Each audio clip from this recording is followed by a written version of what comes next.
और रिटायरमेंट होके मैं सेना से आया हूं। बोलता है सेना में पता नहीं क्या करता था कि कब प्लेट धोता था कि गार्डन का काम करता था और अपना आप को ऐसा बताता है कि मैं सेना का सिपाही हूँ। तो मेरा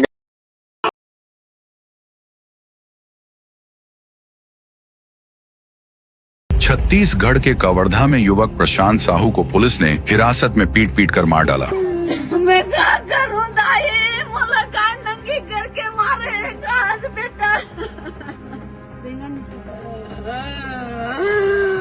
आज तो लगे जिला जोड़ी नुई बेटा तो दाई के कदा के रे परसा मोर गरीब के पुतू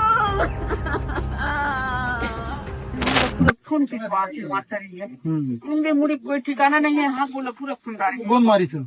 पुलिस वाले ने मारे हैं। महिला पुलिस है? महिला पुलिस मारे हैं, पुरुष पुलिस मारे, पूरा पूरा टूरी लेट मारे हैं हमने। तो सूजी पानी पर जही तो जी जही नहीं तो फिर लीजिए नान नान लोग लेके आना पूरा फेंक दे झटक झटक के ले जाए मारे हैं गुदले। सरकार बैठती है, सरकार की नाक के नीचे आरोप है सर्व शिक्षा अभियान और छत्तीसगढ़ पाठ्य पुस्तक निगम की तरफ से छापी गई किताबों में घोटाला छाप दिया गया। उन किताबों को रद्दी के भाव बेच दिया गया। दावा है जो सरकारी स्कूलों में मुफ्त में बंटी। उन किताबों को कौड़ी के भाव बेच दिया गया जो जनता के पैसे से जनता के लिए बच्चों के लिए छपी थी। उन किताबों को कबाड़ के भाव में बेच दिया गया जिन्हें पढ़कर छत्तीसगढ़ के बच्चों का भविष्य